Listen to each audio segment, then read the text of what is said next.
que vous vous portez bien. Je reviens cette fois-ci avec un format que j'espère un peu différent. Plutôt que du podcast ou en parallèle du podcast, j'aimerais tenter l'aventure du vlog, car je suis finalement assez séduite par ce format qu'on voit quand même beaucoup maintenant sur YouTube, et j'ai plaisir à regarder des vlogs, et je me dis que dans mon organisation ce sera aussi peut-être plus facile pour moi de revenir à travers des vlogs qu'à travers des épisodes de podcast. Alors on est tout début août, j'ai la chance d'être encore en congé.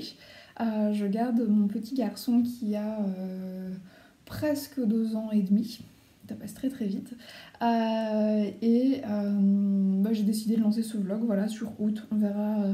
On verra où cela va me mener. Si vous voyez la vidéo, c'est que ça m'a mené à la finalisation d'un épisode de vlog. Alors je fais un effort, j'essaie de parler très très fort car mon matériel n'enregistre pas bien le son. Donc on m'entend assez peu sur les vidéos. Et j'arrête pas de regarder derrière moi parce que j'ai mon chat qui vient de rentrer à l'intérieur de mon lit parce que je suis dans ma chambre. Voilà. Originalité, quand tu me tiens. Alors pour débuter ce vlog, je voulais... on va découper ensemble un patron que j'ai acheté en ligne, que j'ai téléchargé, que j'ai imprimé il y a quelques minutes seulement, qui est le patron de la pochette zippée de Liz Taylor. Alors la mise en page normale du patron n'est pas toute inclinée, hein, comme c'est le cas là sur mon document. C'est simplement que mon imprimante n'a pas pris en charge, j'allais dire aspiré, mais pris en charge la feuille droit, donc elle a imprimé le patron bien pas droit, de manière inclinée. Voilà, donc j'ai lu à peu près les explications. Donc c'est une pochette qui normalement se réalise avec un matelassage. J'ai pas de quoi matelacer, je vais tester avec les fournitures que j'ai en stock. Hein. Donc j'ai du tissu, un tissu principal qui est un tissu d'ameublement, j'ai de la doublure, enfin une cotonnade qui va me servir de doublure. J'ai une fermeture qui n'est pas de la bonne taille mais que je pense tout simplement couper. Je suis pas une grande couturière, hein. J'ai fait 2-3 petits trucs, vraiment de l'accessoire. J'ai jamais fait de vêtements. Mais j'ai envie voilà, de tester, et puis vu que je suis une grosse consommatrice de pochettes pour ranger mes tricots, j'ai vu à travers ce patron de Liz Taylor l'occasion de me faire une pochette. Donc je vais tester sans matelassé le tissu dans un premier temps, on verra si j'y arrive, et si j'y arrive je verrai si je fais l'acquisition de quoi matelassé. C'est laborieux. Hein. Voilà, je vais me lancer. Je sais pas encore trop comment je vais réussir à vous filmer ça. Et puis on va voir ce que ça donne, tout simplement. Voilà.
Alors, je reviens après avoir travaillé sur ce fameux patron de pochette zippée de Liz Taylor.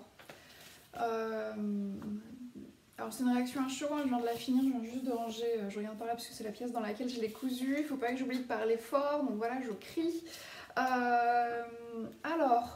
Réaction à chaud, voilà. C'est la plus belle réaction à chaud qu'on puisse vous faire là, c'est...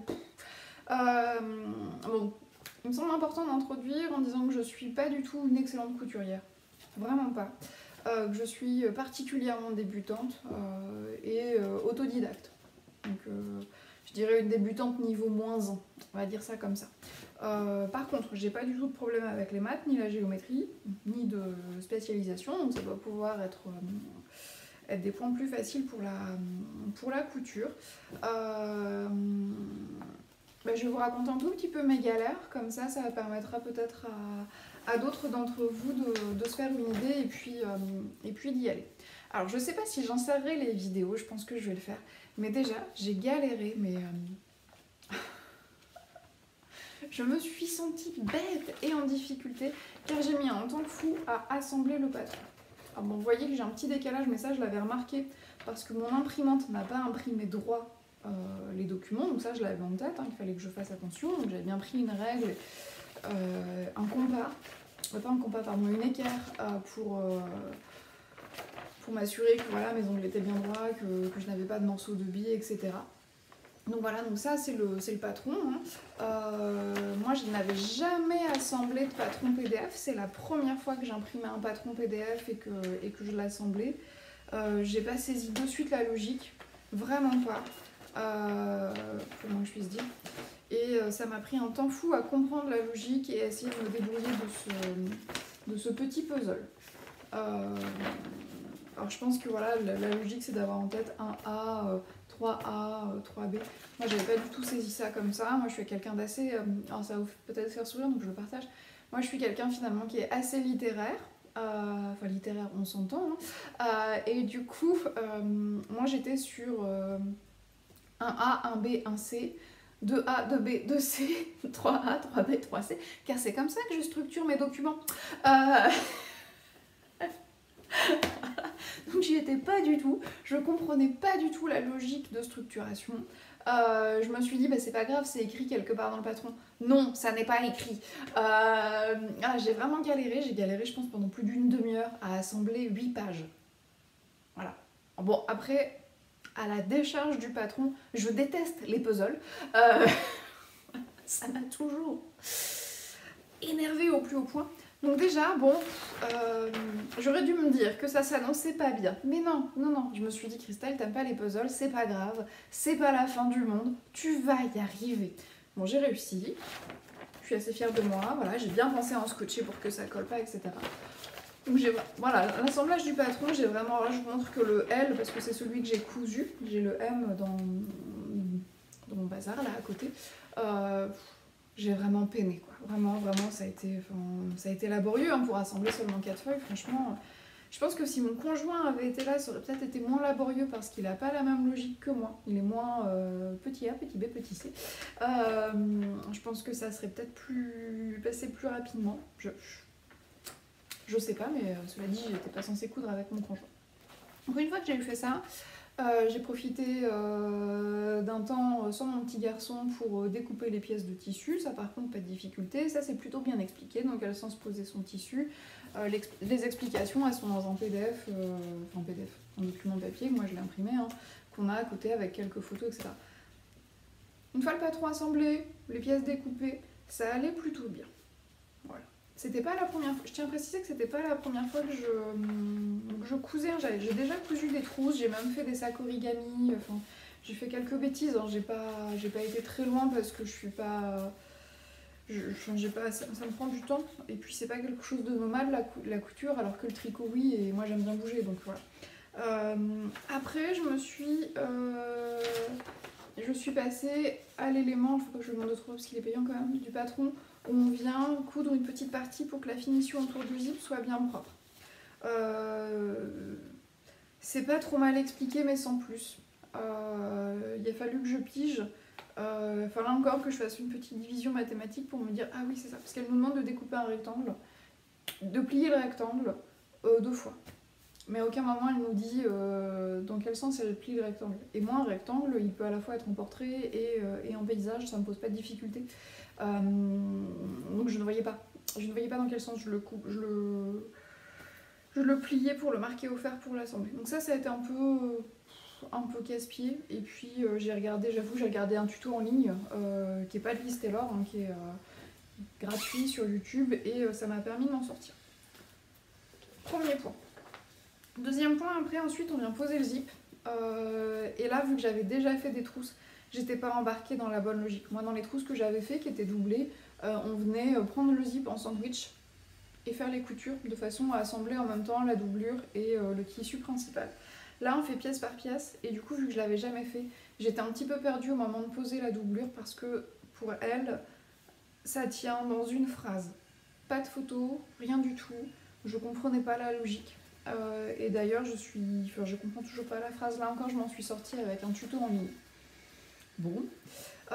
Et ensuite, on vient donc coudre les côtés et former les angles de la trousse. Ce que j'ai fait, non sans mal, parce que c'est pareil, j'avais pas, je comprends. En fait, j'ai eu beaucoup de mal à comprendre la structuration du patron. On vient, donc on pose le zip, ça c'était bien clair. Après, on vient coudre les côtés, puis le fond, puis les bords pour former le fond du sac. Là, je pense que j'ai pas la même logique. Et du coup, j'ai vraiment peiné. Là encore, je me suis appuyée sur un tuto que j'ai trouvé gratuitement sur YouTube. Résultat des courses. Alors, les finitions sont pas parfaites, hein, on va pas se mentir. Hein. En plus, je pense que j'ai un problème de tension de fil sur ma machine. Elle m'a fait des micro points. Mais j'ai envie de dire ça va. L'intérieur, bon, j'ai pas bien positionné ma doublure à un moment donné, donc ça a gondolé un petit peu, mais j'ai envie de dire ça va quand même. C'est pas non plus le drame absolu. Le zip en haut, la finition. Bon, j'ai de la chance d'avoir un tissu assez graphique, donc finalement on voit pas trop, mais je pense pas que ma finition soit très très propre. Allez, voilà, on voit un petit. Voilà, j'ai dû découdre, donc j'ai un petit bout de fil qu'il faut que je coupe. Voilà, bon. La doublure, si je le mets sur l'envers. Bon, là c'est la couture que j'ai fait pour la faire main, parce que moi j'avais. Dans le patron, elle préconise pas de le faire à la main, et j'avais pas envie de le faire à la main, mais je sais qu'on peut faire quelque chose de très propre à la main. Hop, je la remets à l'endroit. Les références de tissu, je suis pas sûre qu'ils les vendent encore parce que ça fait très très longtemps. Bon, par contre, sur mes raccords, c'était pas si mal hein, pour une œuvre de débutante. Je trouve que je m'étais pas trop mal débrouillée. Hein. Même sur. Bon, ça se verra pas finalement, on ne met pas dans ce sens-là, mais voilà, ça correspond plutôt bien. Les tissus, pardon, ce sont des tissus que j'ai achetés chez Bouchara il y a quelques années. Donc celui-ci, je sais pas si ça va se voir. Il est légèrement irisé. Je sais jamais si on dit irisé ou irissé. Si j'étais moins fainéante, j'irais chercher le dico qui est à côté pour vérifier, mais corrigez-moi. Voilà, et puis celui-ci c'est un tissu d'ameublement. Donc il est un peu rigide et du coup ça me va bien parce que sur les sacs à projet on aime bien que ça tienne en fait. Alors est-ce que je peux le fermer et le faire tenir? Parce que je suis... Bon là encore, j'ai l'art, hein, je suis assise par terre. Ouais, vous voyez, il est vide là. Il se tient quand même à peu près. Bon, je lui ai mis un petit badge pour le récompenser d'avoir grandi.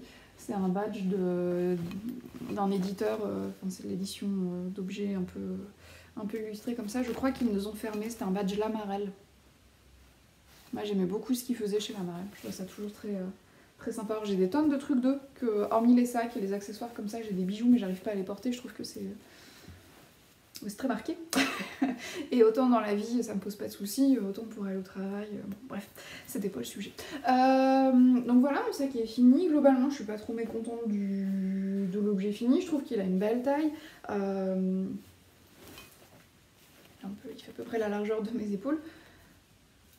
Ce qui m'étonne, parce que je suis en train de me dire mon zip fait 35 cm. Je ne ferai qu'une quarantaine de centimètres des épaules. C'est tout, non peut-être. La phrase du jour. Globalement, je suis pas trop mécontente de mon objet fini. j'ai appris des choses, hein, c'était la première fois que je le faisais, donc j'ai appris des choses. Je me resservirai du patron maintenant que j'ai à peu près compris comment ça fonctionnait. Si vous n'avez jamais cousu de pochette et que vous êtes comme moi hyper débutante en couture, je suis pas convaincue que ce soit le meilleur des projets pour progresser. Alors vous me direz, on apprend de ses erreurs, hein, parce que là ce que vous voyez pas c'est qu'à un moment donné j'avais mal quand j'ai recousu, quand j'ai fait le petit point machine là qu'on voit. J'ai mal cousu, j'avais pas bien positionné ma doublure, c'est parti, j'ai dû découdre, etc. Petite galère. J'ai appris des trucs, je l'ai fait, alors là il est 15h, j'ai dû commencer à coudre seulement à 13h. Donc j'ai mis 2 heures à coudre seulement les coutures, sachant que j'avais décalqué le patron, enfin fait le patron la veille, découpé les tissus la veille. Donc je trouve que 2 heures de couture pour une trousse, donc ça montre que c'était vraiment laborieux, hein. Parce que finalement c'est ça, c'est juste une grosse trousse. Hein.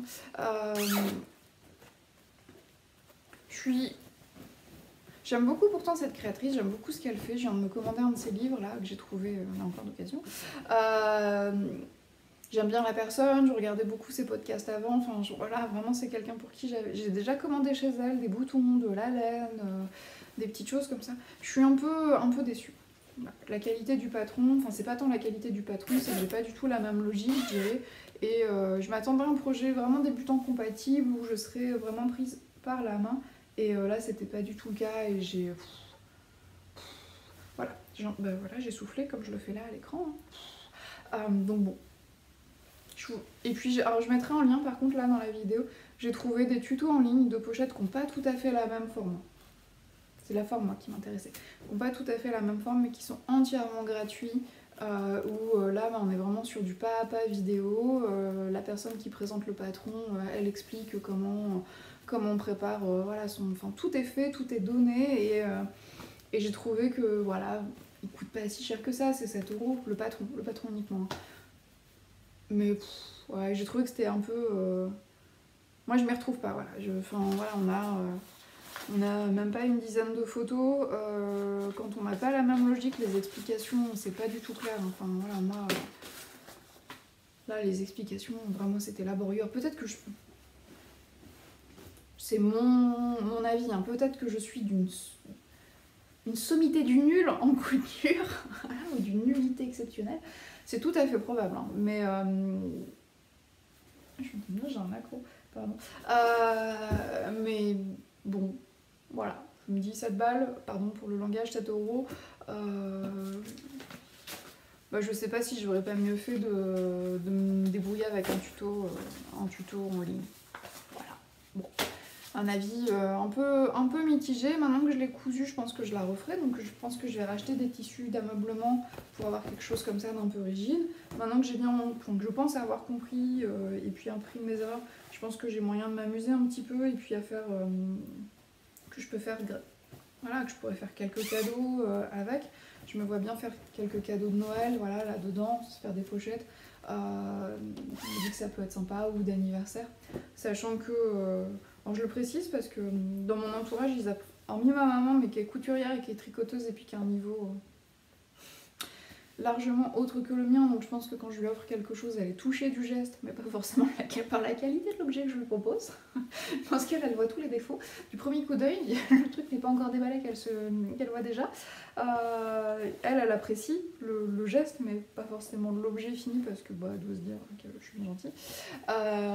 Mais dans la famille de mon conjoint, ils sont pas forcément très sensibles au fait main, mais je pense qu'ils peuvent. Je pense à une de mes belles-sœurs qu'elle pourrait toucher, et puis là je me dis ça peut être l'occasion de lui faire un cadeau un peu sympa, un peu différent, sachant que c'est une famille où on a la chance que tout le monde financièrement soit à l'aise, donc les cadeaux de Noël c'est plus des petites fantaisies, des choses en plus que d'acheter du matériel dont les personnes ont réellement besoin, parce que techniquement on a la chance de tout avoir, donc tout avoir, on s'entend, hein, c'est pas non plus... Mais je pense que globalement, on peut s'offrir ce dont on a vraiment besoin. Donc c'est plus... je me dis que pour des petites fantaisies, ça peut marcher. Bon, elle est pas si mal que ça, mais franchement, ils sont beaux mes raccords. Mais je suis assez insatisfaite du patron. Voilà. Je trouve que ça vaut pas les 7 €. De mon point de vue. Hein, voilà, je veux pas. Et pourtant c'est une créatrice que j'adore, donc peut-être que je suis pas. Peut-être que c'est moi qui n'ai pas la bonne logique, etc. Voilà, c'était la petite suite du vlog, l'histoire de la pochette tricot. On verra bien. Après, voilà, pour autant, je vous déconseille pas de l'acheter. Je dis pas que tout ce qu'elle fait est pas bien. Bien au contraire. Hein, moi, j'ai déjà acheté des choses chez elle, de la laine. Enfin, ça a l'air d'être une équipe de nanas vraiment chouette, avec de belles idées, etc. Mais là, moi, à titre personnel, je ne m'y suis pas retrouvée, sachant que je suis vraiment nulle en couture. Voilà, vraiment. La preuve. 2 heures pour coudre une trousse, mon Dieu. Voilà. Je vous retrouve une prochaine fois. Ce vlog va, je pense, continuer au fil des jours et des créations. Et puis, bien, dans l'avenir, ce sera aussitôt, mais c'est pas grave. Puis ça permettra de voir le nombre de lieux sur lesquels je peux me poser assise avec les tenues les moins confortables du monde. Parce que je porte encore une combinaison de surcroît en jean et être assis à 4 pattes comme ça en tailleur par terre avec une combinaison de jean, c'est inconfortable. Voilà. Alors combien de trucs inconfortables je peux faire? C'est laborieux. Eh bien, dans 3 minutes.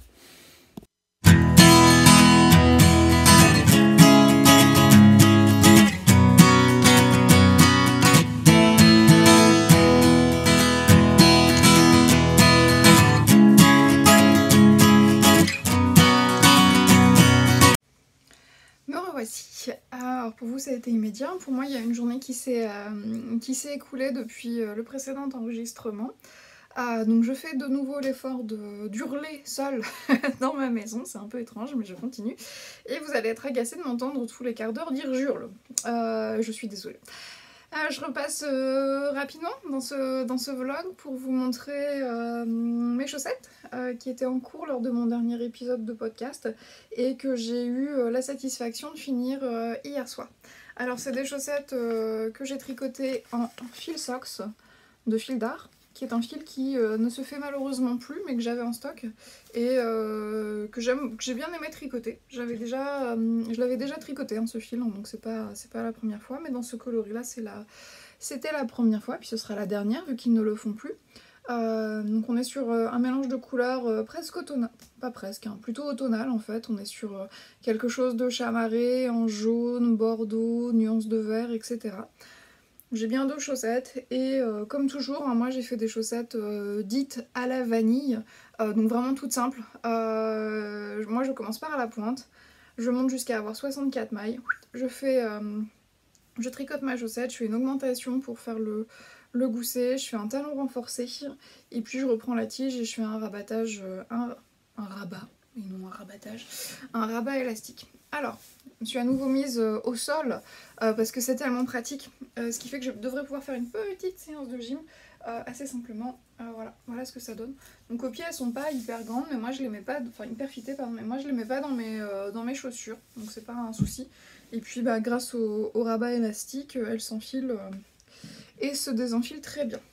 Alors je sais pas si je l'avais déjà dit ici, moi je tricote des chaussettes mais je n'en porte pas. Voilà. C'est très rare que je porte des chaussettes que j'ai tricotées, vraiment, parce que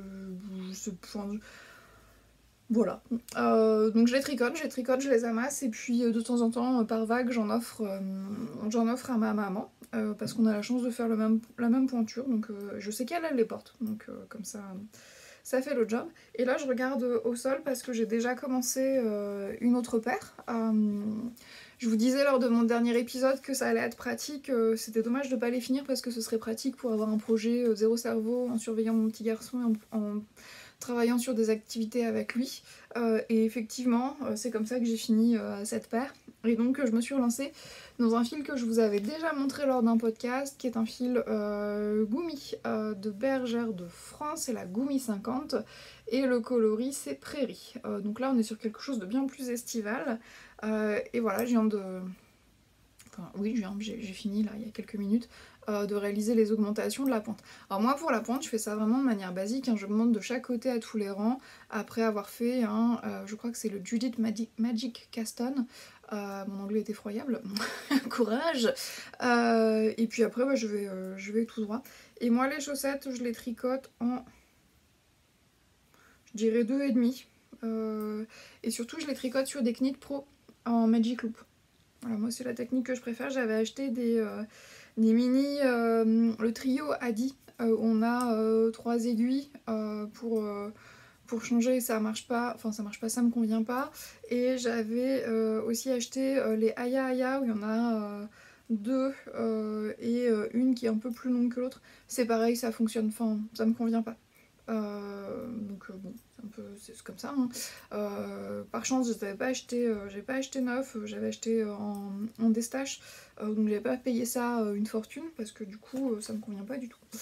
Voilà pour les chaussettes et le projet tricot du jour. Et je voulais vous montrer aussi, parce que pour moi c'est l'intérêt du vlog, parce que le tricot je vais continuer à faire des podcasts, une autre petite idée pour votre point de création. Voilà. Moi je le suis un peu moins maintenant, mais j'ai été longtemps une très très grande consommatrice de thé. De toutes sortes, hein, vraiment. Que j'ai acheté en boîte, en vrac, etc. Mais du coup j'ai pas mal de boîtes que je m'évertue à vider. Parfois la forme est jolie, parfois c'est des boîtes basiques que je vais pas conserver, mais parfois la forme est un peu sympa. Et j'ai eu l'idée pas plus tard qu'hier de me dire mais sur ces boîtes là, je pourrais certainement réaliser de l'encollage d'un papier sympa et vernir. Sachant qu'il y a quelques années j'avais fait, je crois que ça s'appelait du serviettage, où vous preniez des serviettes décorées, vous veniez avec une sorte de vernicole, les poser sur des objets en carton, etc. Ça se voyait beaucoup au moment où on fabriquait des objets, des boîtes, des meubles en carton.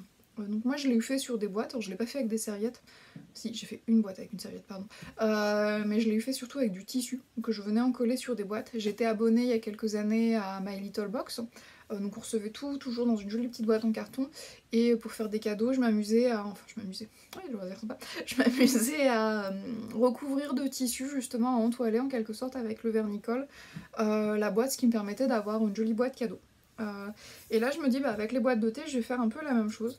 Et j'ai pas l'intention de prendre des serviettes, j'ai l'intention de prendre du papier origami. On a pas mal de livres comme ça, qui sont des sets hein, de papier origami avec mon conjoint.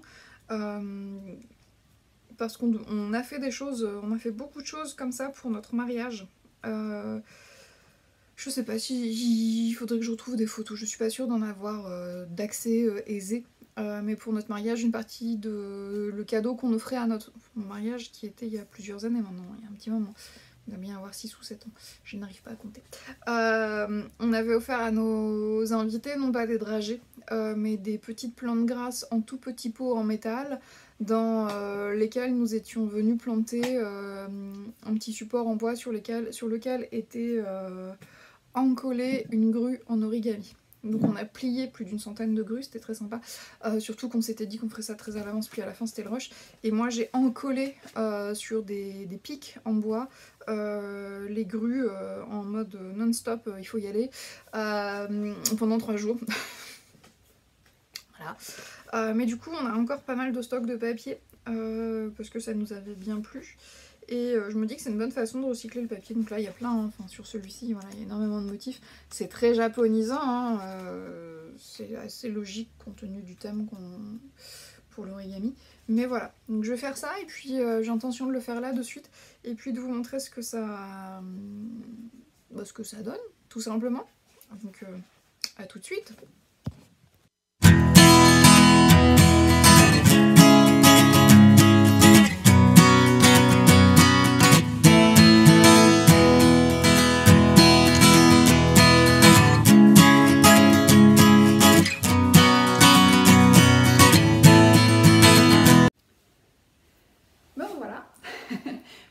L'interruption des programmes n'a pas été longue. Pour moi, il y a eu quand même quelques petits moments entre deux, bien que ce soit pas si lointain que ça.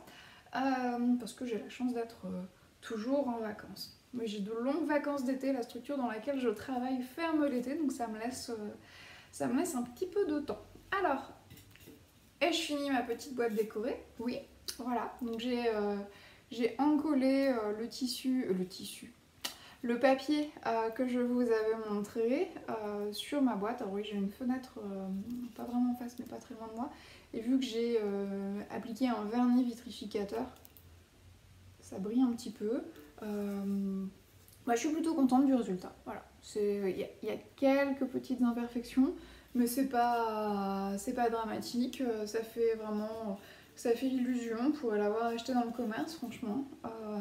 Et du coup, je suis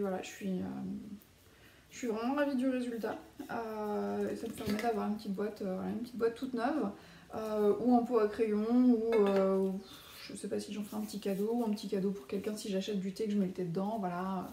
Un petit truc sympa. Donc c'est vrai que moi j'en vois plus du tout sur les réseaux, sur le web, des décorations avec la colle Décopatch et le vernis vitrificateur. Mais finalement il y a encore de quoi faire avec. Donc je suis plutôt contente de mon coup, si vous me passez l'expression. Qu'est-ce que j'ai fait entre deux? J'ai monté une petite chaussette. Vu que j'ai fini les précédentes, je vous les ai montrées. Voilà, j'ai bien avancé la chose. Je vous avoue que j'hésite là à me dire est-ce que je continue pas en faisant un tube, parce que j'ai souvent des restes donc je sais pas trop quoi faire, pour faire un talon après coup. Et vu que je sais que je fais jamais les talons après coup, voilà, vu que mon pied est pas, j'ai pas un fort coup de pied, j'ai le pied assez, là je suis assez fine, bon, ça rend pas grand chose mais vous devrez me croire sur parole. J'ai la cheville assez fine, donc ça rentre, j'ai pas un fort coup de pied, donc ça rentre même si je fais pas de talons, mais c'est un peu, les mailles sont pas tirées mais un petit peu tirées quand même. Donc j'hésite. Je pense que je vais quand même faire le talon. Je vais faire les augmentations puis le talon, c'est idiot, surtout que je suis pas sûre de les garder pour moi. Je me dis si je veux les offrir, devoir faire le talon en plus après, ça va me fatiguer. Et qu'est-ce que j'ai fait d'autre? Je voulais pas rester sur mon échec. C'est un grand mot, mais sur mon insatisfaction vis-à-vis de la pochette que je vous ai montrée il y a quelques temps pour moi, mais récemment pour vous. Et du coup, j'ai farfouillé parce que j'ai plein de tissus. Alors plein. Ouais, j'ai bien une bonne quinzaine de tissus en stock depuis des années. Ce sont des coupons, c'est toujours des coupons que j'ai achetés. Souvent à Bouchara parce qu'il y a un petit bac de coupons, donc je regarde ce qu'il y a. Donc ce sont souvent des coupons que j'ai achetés et sans idée derrière, en me disant toujours ah je vais me faire un sac à projet, je vais me faire un sac à projet avec, etc. Ce que je ne faisais pas vraiment, voilà, soyons honnêtes. Mais là je me suis un petit peu fait violence et je voulais pas rester sur le relatif échec de la pochette là que j'ai cousu sur la base du patron de Listello. Donc j'ai découpé dans ces tissus que j'avais en stock, que je vais vous montrer, pour réaliser à nouveau la pochette, en me disant que maintenant que j'ai compris, que j'ai fait le patron, peut-être que ça va être plus, je l'espère, être plus fluide. Et du coup, j'ai coupé un premier, alors voilà, je vais peut-être vous les montrer, je vous les montre pas forcément dans le bon sens, oui c'est dans votre sens, là. Dans votre sens, on va y arriver. Faut vous projeter parce que j'ai pas encore, j'ai commandé les fermetures sur Mercurial, je les ai pas encore reçues. Voilà. Et voilà, donc ça va être pour faire le petit modèle, la M. C'est un coupon de tissu Ikea que j'ai depuis des années. Je crois que j'habitais il me semble, alors vous, c'est pas un marqueur temporel pour vous, j'allais vous dire, je crois que j'habitais encore sur Paris quand je les ai achetés. Donc en échelle temps, sans avoir les repères de ma vie personnelle, n'est-ce pas? C'est des tissus que j'ai dû acheter il y a plus d'une quinzaine d'années maintenant. Oui, facilement parce que ça fait plus d'une dizaine d'années que je suis revenue. Enfin, je suis revenue au Havre, j'y ai vécu, même si je ne suis pas originaire d'ici. J'ai fait mes études. Voilà, donc j'ai enfin coupé dans ce tissu. Donc pour le petit modèle, dans mon stock, j'ai rien identifié pour faire de la doublure. Faut que je vois si si mon conjoint n'a pas une vieille chemise dans laquelle je peux découper. Parce que mon projet, c'est de prendre deux tissus. Et quand les tissus, là, il est pas hyper épais, hein, bien que ce soit du tissu d'ameublement, il est quand même assez souple. quand le tissu est souple, de thermocoller. J'ai aussi commandé du thermocollant pour en quelque sorte entoiler le tissu principal et avoir quelque chose qui se tienne un petit peu plus. Donc sur celui-ci, il faudra que j'entoile et j'ai pas encore la doublure. Pour... Oui, non, j'ai eu un bug parce que je vous dis une bêtise. Je vous dis une bêtise. Pour celui-ci, j'ai la doublure. Pour le petit format, j'ai la doublure, elle est là. C'est là aussi un tissu. Alors que je vous montre le sens extérieur. Voilà. C'est lui aussi un tissu d'ameublement. Alors il est gris anthracite et les deux épaisseurs sont... Voilà, c'est assez rigide. Donc, donc je vais mettre ces deux-là ensemble. Voilà. C'est pas très original, mais avec un zip noir, ça va, ou un vert, ça va matcher. Pardon, je vous disais des bêtises. Et c'est pour le grand. Donc le grand, je vous montre ce que ça va donner dans le bon sens. On est sur ça, puis ça. Moi j'aime beaucoup ce tissu, je trouve sensationnel, voilà, en toute modestie. Pour celui-ci, j'ai pas encore identifié de doublure. Et vu que j'étais lancée dans mon histoire, avec j'ai aussi coupé donc, celui que je viens de vous montrer là, pour la doublure, celui-ci. En grand format, donc voilà, j'ai fait un petit et un grand format, là je fais à nouveau un grand format, et pour celui-ci, pour le gris anthracite, j'avais la doublure, je la montre dans le bon sens, le tissu que j'ai utilisé pour la doublure, c'est vraiment, c'est un coton tout léger, hein. Hop. Avec des petits ours comme ça, j'aime beaucoup, je trouve ça sympa, ces petits ours, et je me dis que les deux ensemble, si je vous la montre dans le bon sens, hop, ça rend bien, c'est très classique, hein, la doublure elle va être à l'intérieur. Et ça sont mes chutes, voilà, c'est ça. Donc voilà, je me suis motivée à faire ça, ça m'a pris un petit peu de temps cette découpe, mais je me dis voilà, je vais pas rester sur un échec parce que sinon je sens que la machine à coudre elle va pas resservir avant des lustres. J'ai pris justement, vu que je suis en congé, j'ai pris le temps de farfouiller vraiment dans les tissus et que j'avais en stock et de faire des associations et j'ai commandé, donc je vous ai dit une bêtise, c'est le thermocollant que j'ai commandé en mercerie, j'ai commandé sur Amazon des lots de zip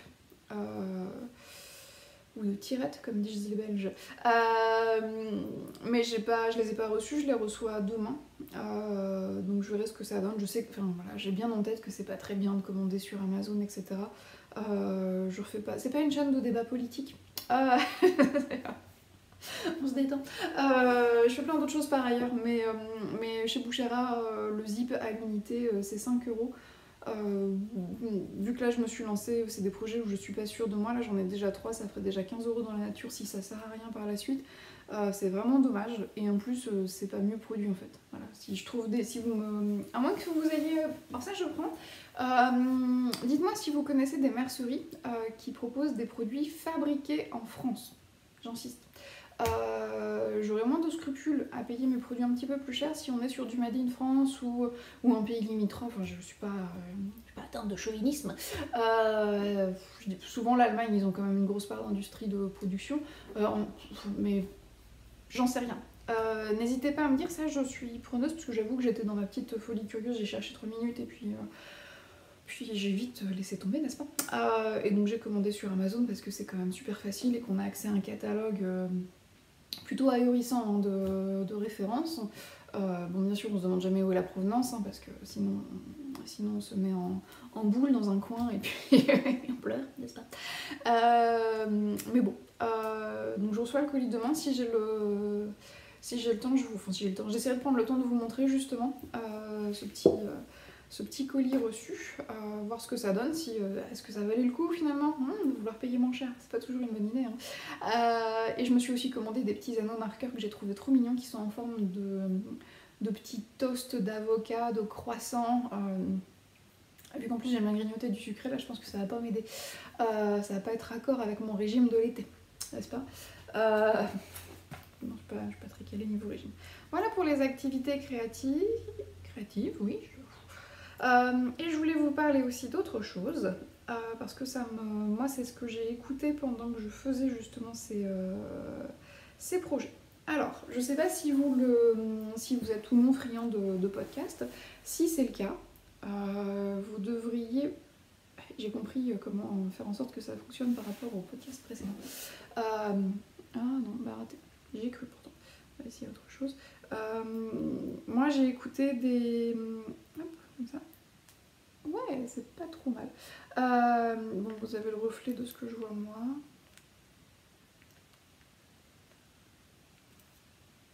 Comme ça. Non, toujours pas. Donc je sais pas si je couperai cette séquence, les réglages de mon téléphone. Peut-être que je vais couper cette séquence au montage, mais vu que je suis quelqu'un d'assez naturel, il y a de fortes chances que ça reste.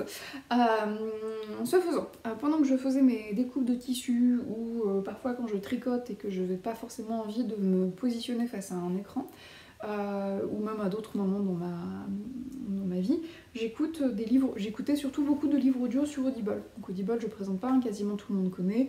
C'est un produit Amazon. Voilà, mais là j'ai l'impression qu'il fait un peu moins mal que d'habitude, qui vous propose des livres audio. Voilà, c'est une plateforme payante, chapitre clos. J'ai un abonnement Audible depuis des années, mais un crédit par mois en période de congé, ça ne me suffit pas. Sachant que depuis l'arrivée de mon petit garçon, j'ai beaucoup de mal à lire des livres en version papier parce que le soir j'ai envie de faire, une fois qu'il dort et que j'ai accompli mes tâches du quotidien, il me reste pas tant de temps que ça et sur ce temps j'ai envie de faire 1000 choses en même temps. Et donc se positionner, pouvoir utiliser mes mains plutôt que de tenir un livre et puis pouvoir consommer, je dirais, un produit tout fait plutôt que d'activer mon cerveau me va bien. Donc j'ai un peu plus de mal à lire qu'à écouter ou à regarder des choses. Sur l'écoute. Introduction très longue. Sur l'écoute. Donc j'ai écouté différents podcasts qu'on connaît tous, qu'on trouve sur différentes plateformes ou sur sur des applications diverses et variées. Je pense que vous le savez certainement, il y a toutes les applications et tous les podcasts qui sont proposés par le groupe France Radio. Je sais plus si c'est France Radio ou Radio France, j'ai un doute. France Télévisions, Radio France. C'est Radio France, donc vous avez déjà une belle partie de contenu gratuit qui peuvent être pas forcément des éléments des émissions du journalisme, mais qui sont aussi des contenus un peu de l'histoire du roman. Par exemple sur France Culture, il y a un contenu qui s'appelle Le Feuilleton, qui est disponible en podcast, où on retrouve à l'ancienne, comme dans les années 40-50, plutôt que d'avoir la télévision, il y avait à la radio une pièce ou un roman qui était romancé, etc. Donc ça, c'est ce qui existe sur France Culture. Et j'ai découvert que l'INA, l'Institut National de l'Audiovisuel, je me souviens de ça, je suis chaud, avait une chaîne qui s'appelle INA Podcast. Alors moi je l'ai sur mon téléphone avec l'application podcast parce que mon téléphone est un produit Apple, mais je pense qu'on peut télécharger une application INA. Et sur INA Podcast, vous avez certes des éléments, je dirais, qui tiennent de l'histoire de l'audiovisuel, des éléments que je vais qualifier de plus documentaires, mais vous avez aussi le même principe que les feuilletons, donc des histoires romancées. Et donc moi cet été j'ai écouté Le Comte de Monte Cristo, qui est disponible du coup en intégrale. Ce dont je vous parle là pour l'INA et France Culture, c'est entièrement gratuit. Donc ça vaut, si vous êtes friand de contenu audio. Donc il y a Le Comte de Monte Cristo. Je vous lis ce qui moi m'a intéressé après. Il y a aussi des enquêtes de Sherlock Holmes. Moi j'aime bien tout ce qui est policier, donc je m'y suis retrouvée. Il y a un cycle qui s'appelle, faut que je clique, Les Maîtres du Mystère, avec une version So British, où là on retrouve des enquêtes un peu à la Sherlock Holmes, même si c'est pas Sherlock Holmes. Et il y a aussi, moi j'ai aussi trouvé Les Aventures d'Arsène Lupin. Donc pour les Sherlock Holmes et les Arsène Lupin, je les avais déjà lus, mais en soi c'est pas un souci d'avoir à lire, enfin de redécouvrir des contenus. Et moi j'ai trouvé ça, je suis tombée dessus par hasard. Enfin par hasard. Non, c'est pas vraiment du hasard, c'est pas non plus de la sérendipité en fait, c'est par le flicage qu'opèrent nos téléphones et nos navigateurs qui, lorsque je cherchais un podcast, m'a proposé en fait, m'a dit mais il y a les podcasts Ina, enfin, vous savez, il y a les listes de suggestions, donc ça m'a été proposé comme ça. Donc je regarde si je vois, j'essaie de voir si je trouve d'autres éléments, sinon les éléments. Si dans les grands classiques il y a autre chose que le Comte de Monte Cristo, parce que moi j'ai écouté ça, mais ça se trouve.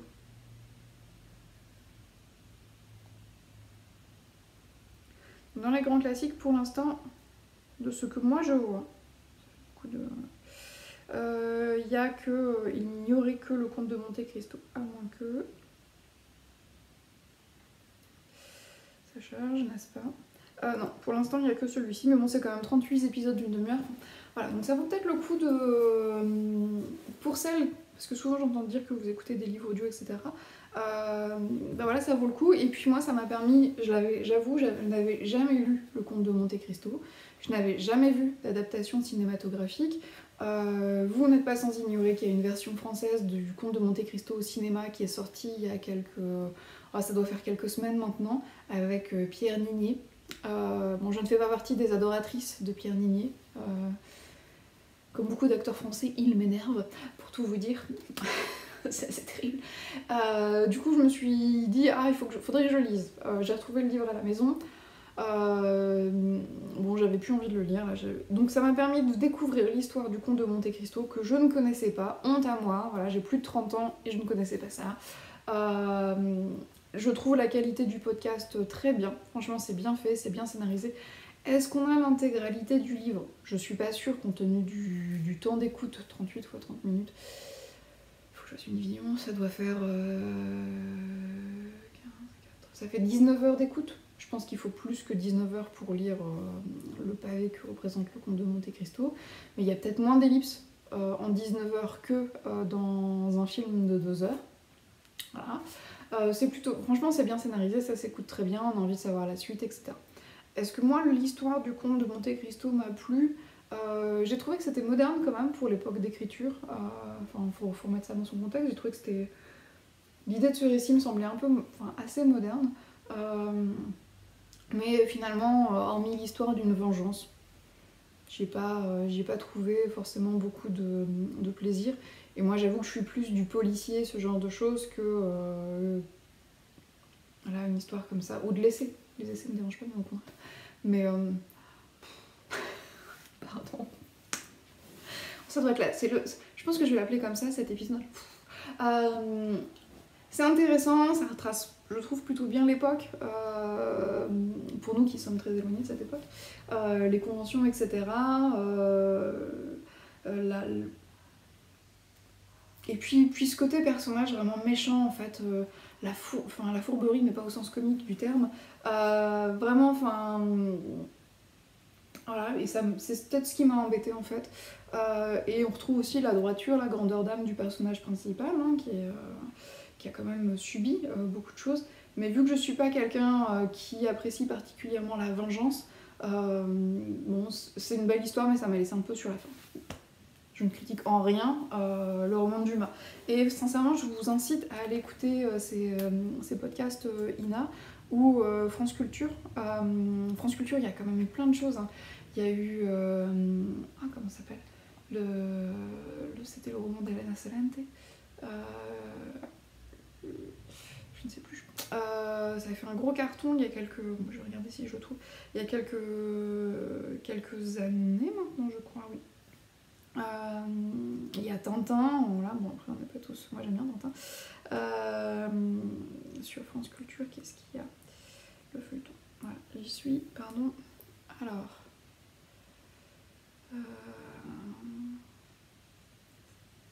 c'était L'Amie prodigieuse, voilà,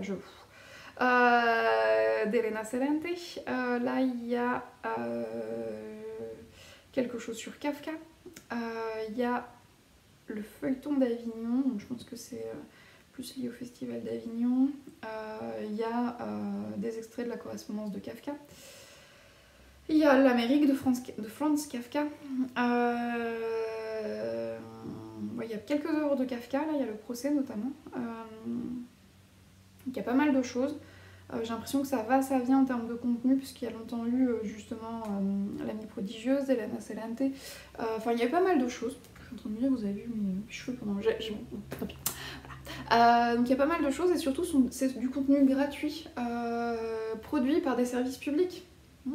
Ça peut peut-être valoir le coup de les écouter tant que le service public existe encore, en particulier dans le paysage audiovisuel. Je vous renvoie justement là l'actualité et des positions peut-être un peu moins créatives sur ce qu'on a pu voir.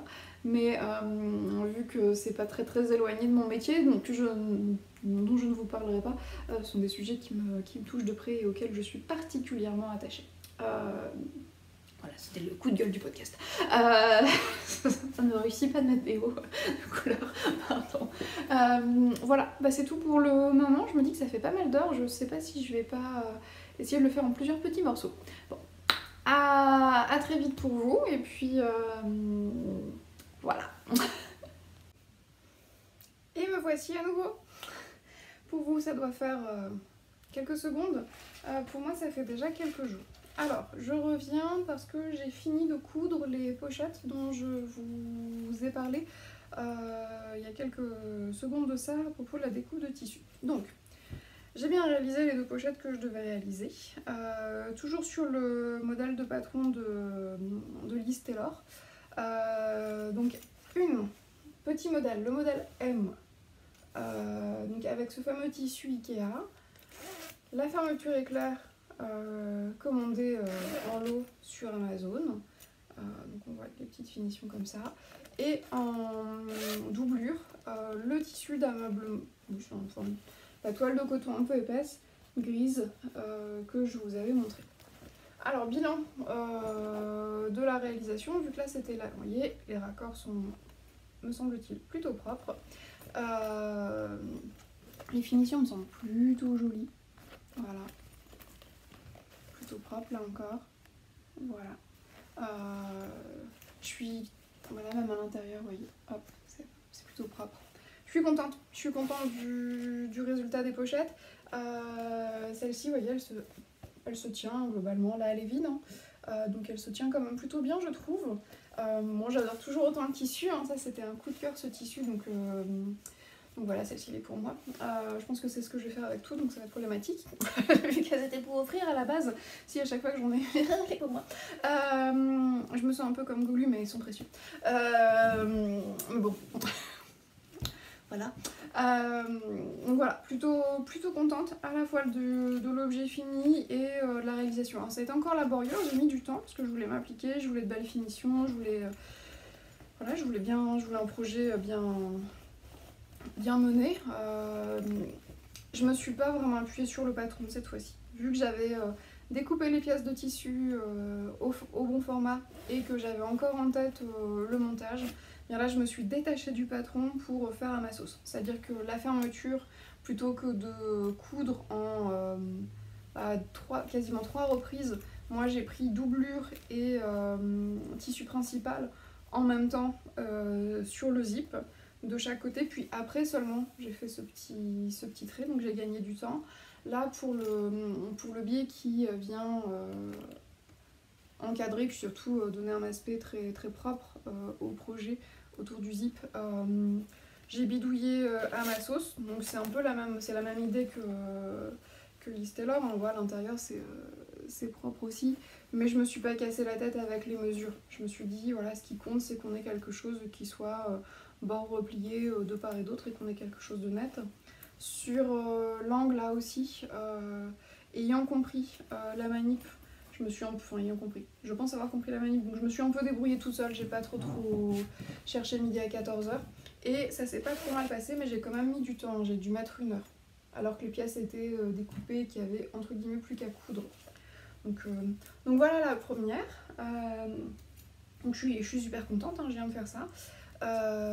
D'où l'air un peu défait que j'ai là, parce que je viens de faire ça dans la pièce qui fait office d'atelier pour moi dans ma maison, qui est située au 2e étage, sous les combles, certes isolée, mais malgré tout sous les combles, un jour où il fait 35 degrés, sachant que j'ai la chance d'avoir une habitation particulièrement bien exposée plein sud, ce qui est très chouette le reste de l'année, mais quand il fait des chaleurs comme celle-ci, bah, c'est pas toujours un plus. Donc je souffre un peu.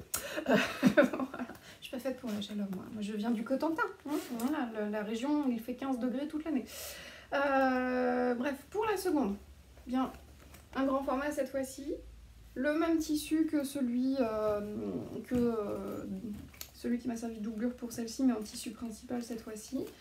Le tissu très léger en coton avec les petits nounours là pour l'intérieur que j'ai entoilé au thermocollant. Comme je vous le disais, hein, j'avais commandé du thermocollant, je l'ai reçu, j'ai entoilé au thermocollant. C'était une première, c'est pas forcément parfait. Des petits zigouilles, mais c'est pas non plus flagrant. Même jeu sur les finitions de la trousse. Là encore, mes raccords me semblent plutôt propres. Voilà. Je suis très contente. Celle-ci, vu que j'ai thermocollé, que le tissu était rigide, elle se tient très bien. Alors le thermocollant, j'ai utilisé c'est 80 grammes au mètre carré, donc c'est un thermocollant très épais. Mais franchement, je trouve que ça marche bien. Donc je suis super contente du résultat, je suis super contente de m'être fait violence. J'ai eu un petit problème, ça se voit un peu sur celle-ci en particulier, sur ma machine. J'ai un problème de tension de fil, donc ça me fait des points qui sont pas très très réguliers, c'est pas hyper joli, mais ça passe. Enfin, de mon point de vue, on s'entend, ça passe. Je sais pas si je vais toutes les garder ou si je vais les offrir, là j'en ai fait que 3. J'en ai fait 3. Je verrai, mais du coup j'ai l'intention de continuer à utiliser mon stock de tissu pour faire ces trousses et puis rentabiliser le patron que j'ai acheté pour les réaliser. Alors voilà, après 3 trousses, bon, je suis pas mécontente du patron de Liz Taylor. J'avoue que pour la première fois, moi, vu que je suis tout à fait débutante en couture, j'aurais aimé être plus guidée. Maintenant que je ne suis plus débutante sur ce projet, j'en ai quand même fait 3. Je dirais que ça va. J'ai pas besoin de plus d'explications, j'ai compris la logique. Mais pour la première version, moi, j'aurais eu besoin d'être plus guidée. Alors, je remets pas en cause le patron, mais finalement, c'est peut-être sur le niveau de couture ou je sais pas, hyper débutant, compatible de mon point de vue, mais je suis vraiment au niveau zéro de la couture. Et les zips, oui, je vais revenir sur ça. Voilà, les zips sont très bien, je regrette pas mon achat en lot. Je suis contente, c'est que des couleurs un peu pop comme ça, donc ça va bien venir relever les pochettes, et c'est ce que je voulais, avoir quelque chose d'un peu original et pas trop... Vu que j'ai des tissus qui sont vraiment variés, hein, ça me permet d'avoir des choses un peu sympa, vous voyez, un peu coloré malgré tout. Moi ça me plaît bien, je suis contente. Voilà. Et en même temps, pourquoi je vous parle de zip? Parce qu'en même temps, je me suis fait plaisir. Toujours sur Amazon, hein, j'avoue. Je me suis acheté des petits anneaux marqueurs en forme de petites choses à grignoter. Donc un croissant, une brioche, je serais tentée de dire un croque-madame vu qu'il y a un œuf, mais je ne suis pas une spécialiste. Un muffin à hamburger, une sorte de sandwich sucré et un autre sandwich, me semble-t-il, à l'œuf. Bon, j'essaierai de vous mettre le lien, alors c'est pas... je suis super contente, hein, ça rend bien, c'est sympa, c'est pas fait main, on s'entend. Mais ça m'a fait plaisir et surtout c'était vraiment pas cher. C'était 5 €. J'en ai deux de plus. Un que je vais pouvoir vous montrer, un autre qui est sur mon Sophie's Shawl qui est en cours. Voilà, ça m'a fait plaisir. Je les ai trouvés trop mignons. Ça faisait un petit moment que je les avais repérés. Et là je me suis fait cette petite fantaisie. C'était un truc, ça me tombe pas bien. Et du coup, voilà, je vous montre la petite gaufre, la part de gaufre, qui est montée, attachée sur une nouvelle chaussette. J'ai monté une nouvelle chaussette dans un fil Fabel de drops multicolore que j'ai depuis très longtemps dans mon stock. Pourquoi j'ai monté une nouvelle chaussette, allez-vous me dire, vu que j'en ai déjà une autre en cours. J'arrivais sur la partie un peu technique du talon, et vu que j'avais de la route à faire avec mon conjoint, je voulais quelque chose d'un peu de tout à fait facile, qu'en jersey. Donc je me suis monté ça hier matin avant de partir. Et j'ai pas résisté, j'en suis là. Voilà, donc ça va me faire 2 chaussettes en parallèle. On va bien voir. Là je m'interroge pas, j'ai décidé de faire les talons à gousset renforcés au fur et à mesure. Et puis je me dis bon comme ça je vais peut-être un peu moins m'ennuyer, j'ai deux éléments en parallèle. Voilà voilà. Je suis pas sûre de retourner. Oui, je regarde ici parce que j'ai plein de livres, je suis devant une étagère en fait. Je suis pas sûre de rajouter des parties créatives. J'essaierai d'ajouter des petites sessions nature, mais aujourd'hui il fait tellement chaud que j'ai pas le goût de sortir. C'est-à-dire que j'ai chaud à l'intérieur, mais je sais qu'à l'extérieur c'est encore pire. Donc je verrai quand j'aurai le temps d'ajouter ces petites sessions. Et puis j'espère poster la vidéo mi-août, hein, donc si vous la voyez mi-août, c'est que c'est bon. Voilà. Eh bien, à très bientôt.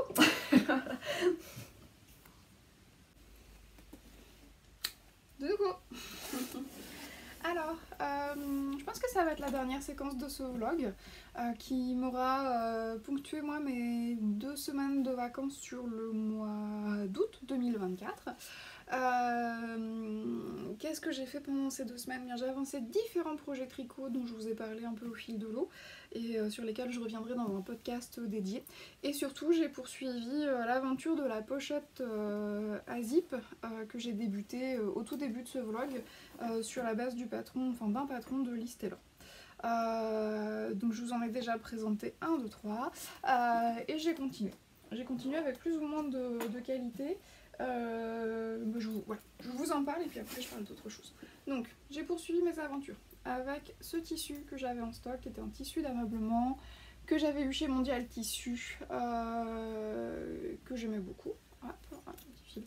Et que j'ai doublé avec une cotonnade légère que j'avais en stock depuis quelques années. Alors elle est pas trop mal, voilà, je suis pas trop mécontente des raccords, ce genre de choses. Par contre j'ai un défaut, c'est que le tissu est assez rigide et à un moment donné j'ai pas dû bien prendre la fermeture, donc un petit rebiquet. Et surtout, le défaut principal, mais je pense que vous l'avez vu, c'est que j'ai mal positionné mon tissu à la couture du zip. Donc je l'ai un peu cousu dans ce que moi je vais appeler le biais, hein, qui n'est certainement, ça ne s'appelle certainement pas comme ça, mais voilà. Bon, elle est imparfaite, je pense que je vais pas pouvoir l'offrir celle-ci. C'est dommage parce que ça partait plutôt bien. Mais voilà, je l'aime bien, je pense que ça peut faire une bonne pochette pour traîner. Je pense que ça peut me faire une trousse de toilette pratique pour le camping, comme ça j'aurais pas peur de l'abîmer. Parce que moi je suis quelqu'un d'assez soigneux, j'ai toujours peur d'abîmer les choses. Donc là, moi je me dis voilà, elle a des défauts, c'est pas grave si elle a une tâche. Et parce que je vous parle du camping parce que hormis cet été, mais sinon habituellement je pars en vacances avec mon conjoint en camping dans ma région natale. Et du camping, hein, c'est-à-dire qu'on on campe en tente, on n'a pas de frigo, enfin voilà. Du vrai camping. Sauf que moi j'aime bien prendre des douches, hein. Du vrai camping, mais je suis pas trop en mode sauvage, donc je fais du vrai camping dans des campings, parce que comme ça je peux accéder aux 10 douches par jour et j'adore ça. Voici pour celle-ci. Ensuite, j'ai upgradé, j'ai acheté... Oh mince, vous en fichez, mais je me suis cassé un ongle, voilà, c'est l'information déterminante pour vous. J'ai été acheter c'est écrit Viseline sur le tissu, donc la ouate thermocollante. Donc j'ai été acheter ça chez Mondial Tissu, parce qu'il y a un Mondial Tissu pas très loin de chez moi. Et j'ai continué à couper dans des tissus que j'avais déjà. Ce qui m'a permis de faire des pochettes un petit peu... qui tiennent un peu en volume. Comme celle-ci, vous voyez. Tiens, elle est vide, hein, donc vous voyez, ça tient pas trop mal. Donc la ouate est pas trop épaisse, donc ça fait quand même quelque chose de souple. Et donc celle-ci, je l'ai cousue dans un tissu que j'avais en stock depuis quelques années maintenant, que j'avais acheté pour mes neveux et nièces qui sont maintenant très grands. J'ai dû acheter ça pour mon neveu qui a maintenant 14 ans. Donc voilà. Il est évident qu'à 14 ans, je ne vais pas lui faire l'affront de lui offrir quelque chose avec des petits camions et des petites voitures. Et du coup j'ai cousu ça pour mon petit garçon. Donc c'est le plus petit modèle des patrons de Liz Taylor. Voilà, donc c'est tout bête, hein. Je l'ai doublé avec exactement le même tissu parce que je sais pas trop ce que je vais bien pouvoir faire de ce tissu après. Mon petit garçon qui l'a vu, qui a 2 ans et demi, l'a trouvé pas mal. J'ai eu le droit à un waouh, ce qui a fait bondir mon cœur de maman dans ma poitrine. Et puis je vais la lui rendre, ça va nous servir à ranger ses petites voitures ou ses petites affaires pour aller chez la nounou. Parce qu'il n'a pas encore l'âge d'aller à l'école, ce qui est regrettable parce qu'il a très envie visiblement d'y aller. Donc celle-ci, ça s'est bien passé, pas de galère particulière. Je suis contente de mes finitions, vous voyez, c'est propre, c'est pas parfait, mais c'est propre. Et cet après-midi, parce que je vous prends juste après ma session couture, pendant que mon petit garçon fait encore la sieste, j'ai coupé dans un tissu que j'avais depuis des années, là encore, et que j'adorais. Je l'adore toujours, hein, cela dit, mais il n'est plus à l'état de tissu à proprement parler, pour me faire 2 pochettes. Donc ce tissu, c'est celui-ci. Voilà. Un bon motif 70s, une palette de rose, d'orange, de bleu. J'adore ce tissu. Il est vraiment... c'est tout ce que j'aime. Et à l'intérieur, j'ai mis des pois qui sont, on le voit sur le dessus, légèrement irisés. Une fermeture, des coloris qui s'assortissent. Donc là encore, j'ai mis de la... Ça m'étonne un peu Viseline, mais comme terme, mais de la ouate. Voilà.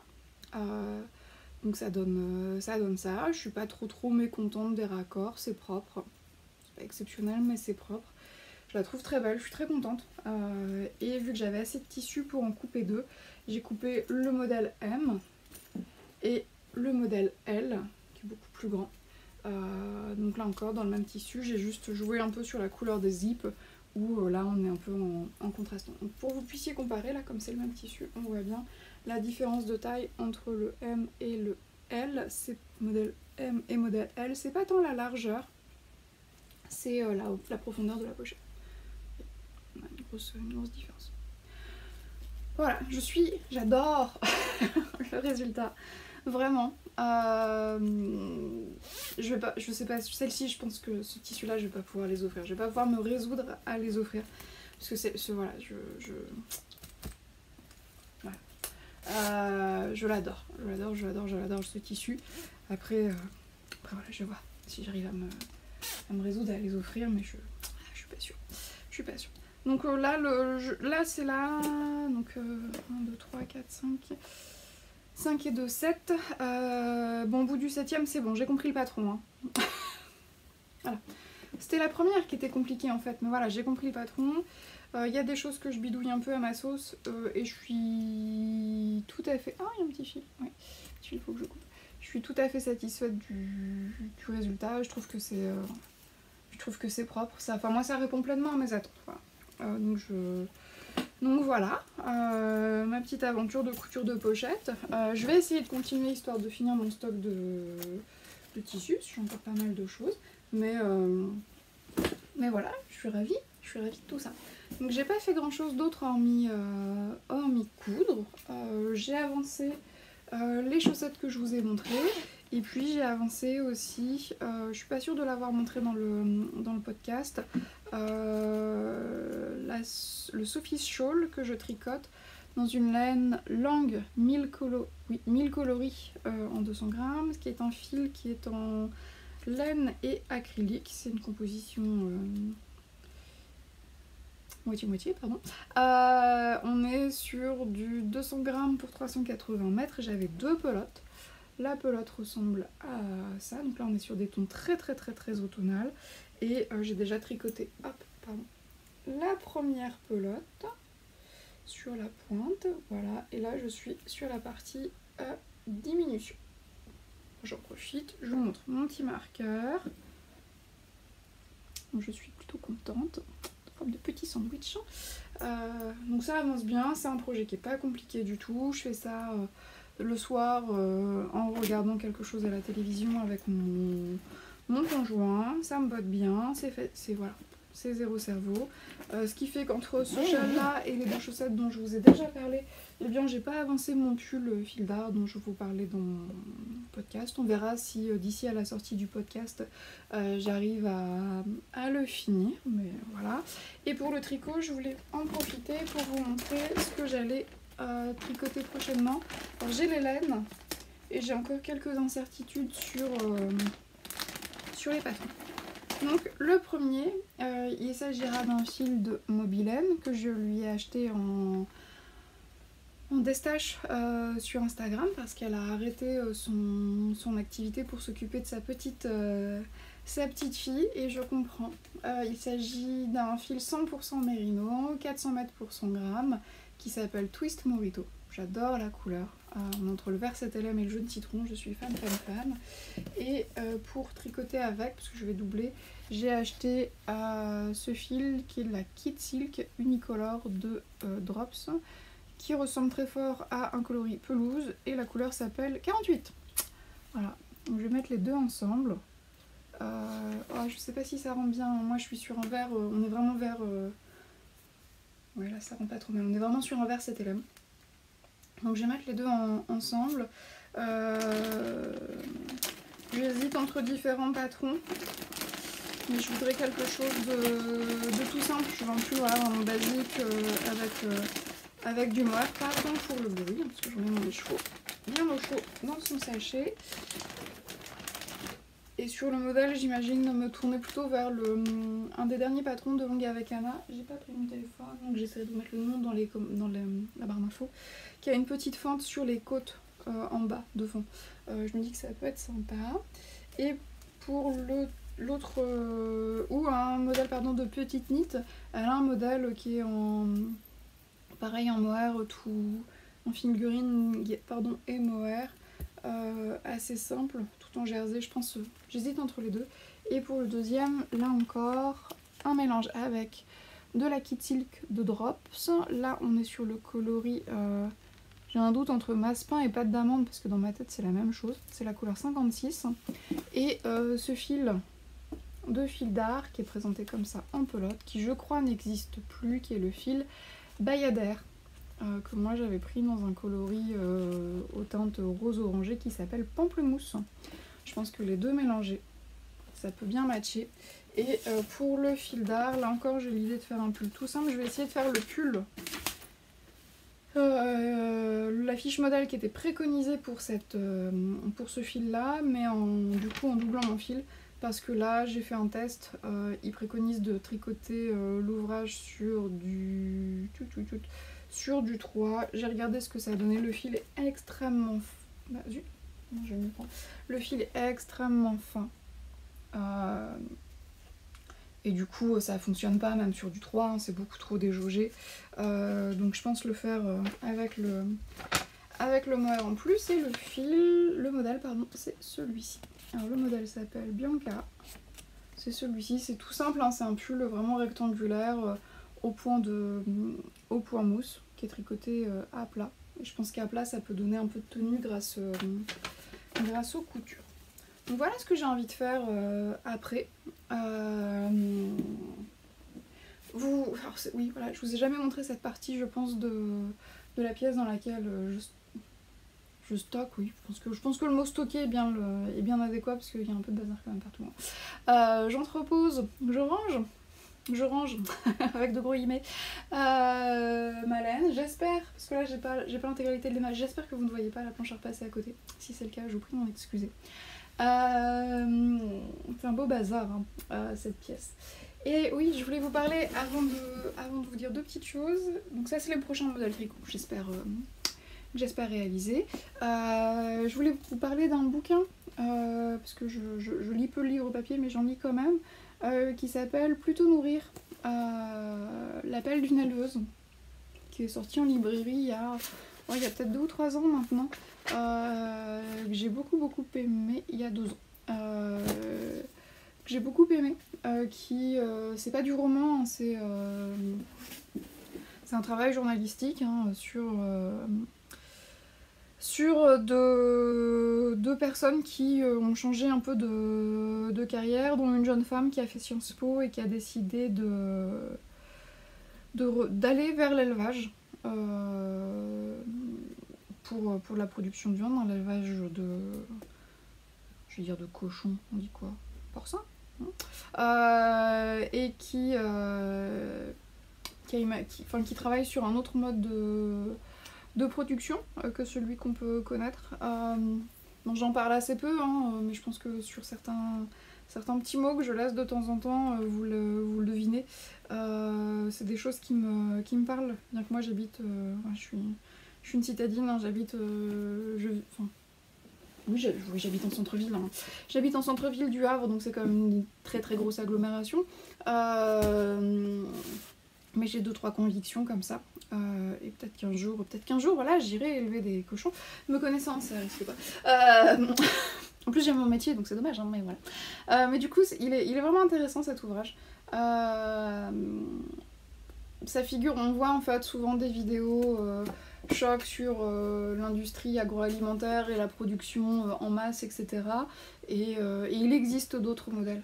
J'avais parlé, je pense, il y a quelques temps maintenant, d'un ouvrage de Sophie Maubé aussi, qui commence à être connu, qui s'appelle Il était une bergère. C'est un peu la même idée, la rédaction de cet ouvrage-là, qui elle aussi était une Parisienne, qui s'est lancée dans l'élevage ovin dans la Manche, une région chère à mon cœur. Et voilà, ces récits, ces témoignages nous montrent qu'il n'y a pas que ce dont on entend parler, qu'il y a aussi nombre d'éleveurs à côté qui font aussi très bien leur travail, sans pour autant avoir de label bio, sans pour autant... voilà. Enfin, que la ferme des 1000 vaches, c'est pas encore... Heureusement, c'est pas une réalité, et surtout, c'est pas la réalité la plus commune. Bon, après, voilà, c'est un sujet qui est totalement en dehors du tricot, chacun fait comme il l'entend. Le bouquin est intéressant à lire, c'est très bien écrit, c'est semble-t-il écrit à 4 mains par Clément Osé qui est journaliste, et par Noémie Calais, dont on compte le parcours. Si vous avez des lectures de ce genre à me conseiller, n'hésitez pas, c'est des choses que j'aime bien lire. Voilà. Bon, j'espère que ce vlog, je vais pas y arriver, tiendra à peu près debout. Je vais voir ce que ça donne au montage. Je vais essayer de le sortir demain matin. Je vais essayer de travailler là sur le montage, je vais le sortir demain matin. Que dire de plus? Que je reviendrai en podcast dès que j'aurai fini les ouvrages en cours pour vous parler de tout ça, et puis vraiment parler que de tricot.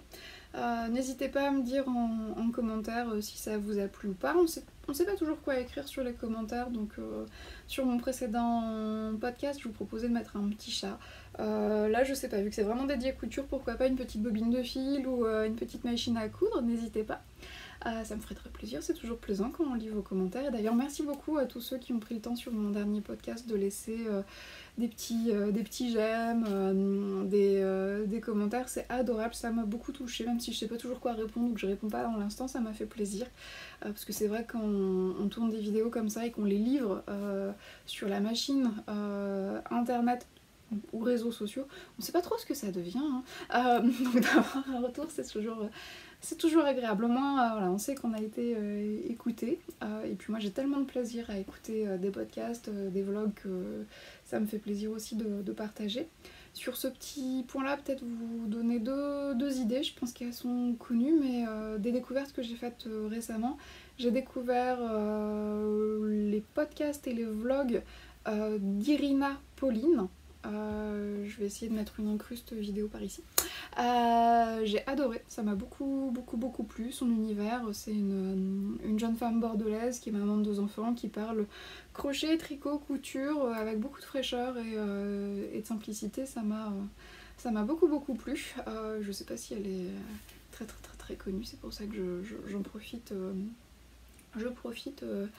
d'en parler ici. Je pense que je vais m'arrêter là. N'hésitez pas donc à me laisser un petit commentaire ou un petit emoji en lien avec la couture, une bobine de fil, une machine à coudre, etc. Vous pouvez aussi, je le dis pas souvent, me retrouver sur ma page Instagram, la renarde bleue. Essayez de vous mettre là encore une incruste écran quelque part par ici. Voilà, et puis d'ici là, je vous souhaite une belle fin d'été. C'est pas fini, il reste encore pas mal, il reste 2 semaines au moins avant la rentrée scolaire, et puis l'été parfois se continue maintenant en septembre selon les régions. J'espère surtout que vous allez bien, que vous avez de beaux projets créatifs et que créer vous fait plaisir et du bien au cœur et à l'âme. D'ici ma prochaine vidéo, je vous embrasse et je vous souhaite de belles aventures. À bientôt!